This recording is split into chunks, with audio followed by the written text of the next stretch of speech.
Direct ಆಗಿ ಹೇಳೋದ್ರಿ ನಿಮಗೆ ತ್ರಾಸ ಆಗ್ತೈತಿ. ನೀವು ನಮ್ಮ ಅಣ್ಣ ತಮ್ಮಂದಿರಾಗ ನೀವು ಎಲ್ಲರೂ ಬೇಕಾಗಿಲ್ಲ, ನಮ್ಗೆ ಯಾವುದೇ ರೀತಿಯಾದ ದ್ವೇಷ ಇಲ್ಲ. ನೀವು ಒಂದು 4 ಮಂದಿಗೆ ಕರೆದ ಕಾರ್ಯಕ್ರಮ ಅವ್ರ ಮನೆ ನಡೀತೈತಿ, ಆ ಪುಣ್ಯ ನಿಮಗೆ ತಟ್ಟತ್ತ. ದಯವಿಟ್ಟು ಅರ್ಥ ಮಾಡ್ಕೊಳ್ಳಿ. ನೀವೊಬ್ಬರ ರೊಕ್ಕ ಮಾಡ್ಕೊಳ್ಳೋದು, ನೀವೊಬ್ಬರ ಬೆಳೆದಂತ ಯಾರು ನಿಮಗೆ ಅನ್ನ ಕಟ್ಟಿಲ್ಲ. ಎಲ್ಲಾನು ಕೊಡ್ಕೊಂಡು ನೀವು ಬೆಳೆಸ್ರಿ. ನಿಮ್ಮ ತಾಲೂಕು ನಿಮ್ಮ ಜಿಲ್ಲಾದವ್ರನ್ನ ಮೊದಲು ನೀವು ಬೆಳೆಸ್ರಿ, ಆಮೇಲೆ ಹೊರಗೆ ಬೆಳೆಸ್ರಿ. ನಿಮ್ಮ ಕೈ ಆಗೈತೈತಿ. ಆರ್ಗನೈಸರ್ ಫೋನ್ ಮಾಡಿ ಈಗ ರಾಜು ಆಗಲಿ, ಶಫಿ ದಾಂಡಿ ಆಗಲಿ, ಆಡಿ ಕಪೂರ್ ಆಗಲಿ, ನಮ್ಮ ಪುಳ್ಳಿಕ್ ಆಗಲಿ ಅಷ್ಟಿಲ್ಲ ಹಾಡೋದಿಲ್ಲ, ಜಾನಪದ ಆಗಲಿ, ನಾವು ಮ್ಯಾನಲ್ ತರ್ತೀವಿ ಅಂತ ಹೇಳ್ತಾರೆ. ಕನ್ನಡ ನೀವು ನೋಡಿರಿ. ದಯವಿಟ್ಟು ಹೊಸಬ್ರಿಗೆ ಹೇಳಕತ್ತೀನಿ ನಾನು, ನಿಮ್ಮ ಫೀಲ್ಡ್ಗೆ ಆದ್ರೂ ಪರವಾಗಿಲ್ಲ, ನನಗೇನ ಯಾವುದಕ್ಕೆ ಹೆಣ್ಣು ಮಕ್ಕಳಲ್ಲ.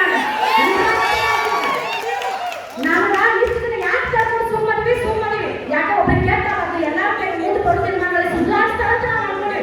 ಏನು ಮತ್ತೆ ನಂಗೆ ಏನಾರು ಮಾಡಿದ್ರೆ ಆಗ ನಮ್ಮ ಮನೆಯಲ್ಲಿ ಇನ್ನೂ ಒಕ್ಕಟ್ಟದ ಇನ್ನೂ ಬರೋದರ ಹೊಸ ತಂಡದಲ್ಲಿ ಒಟ್ಟು ಮಾಡಿ ಹೇಳ್ತೀನಿ, ತಿಳ್ಕೊಳ್ಳಿ. ದಯವಿಟ್ಟು ಅಷ್ಟಿಲ್ಲ ಹಾಡುಗಳು, ಜಾನಪದ ಹಾಡುಗಳು ಹೆಣ್ಮಕ್ಳನ್ನ ಪ್ಯಾಂಟ್ ಮೇಲೆ ಚಟ್ಟಿ ಮೇಲೆ ಕುಣಿಸ್ಬೇಡ್ರಿ, ಜಾನಪದ ಡ್ಯಾನ್ಸ್ ಮಾಡಿಸ್ಬೇಡ್ರಿ. ಅದು ಮುಂದಿನ ನಾನು ನೋಡಕತ್ತೀನಿ. ಇನ್ನೊಂದು ಈಗ ನಿಮಗೆ ಹೇಳಕ್ಕೆ ನಾನು ಇಷ್ಟಪಡ್ತೀನಿ. ದಯವಿಟ್ಟು ಡಾನ್ಸರ್ಸ್ಗಳು ಲಕ್ಷ ಕೊಟ್ಟು ಕೇಳಿ. ಹೊರಗಿನಿಂದ ಬರ್ತಾರ, ಬೆಳಗಾವಿಯಿಂದ ಬರ್ತಾರ, ಮಹಾರಾಷ್ಟ್ರದಿಂದ ಬರ್ತಾರ. ಇಲ್ಲಿನವರು ಆರ್ಗನೈಸರು ಅವ್ರಿಗೆ ಫೋನ್ ಮಾಡಿ ಹೇಳ್ತಾರೆ, ನೀವು ಕಮ್ಮಿ ಬಟ್ಟೆನಲ್ಲೇ ಡ್ಯಾನ್ಸ್ ಮಾಡಕ್ ಬರ್ಬೇಕು ಅಂತ ಹೇಳಿ. ಯಾಕಂದ್ರೆ ಅಲ್ಲಿನವರು ನಾನು ಇಲ್ಲಿ ಕರ್ನಾಟಕ ಅಷ್ಟೇ ಅಲ್ಲ, ಕರ್ನಾಟಕ, ಮಹಾರಾಷ್ಟ್ರ, ಆಂಧ್ರ ಪ್ರದೇಶ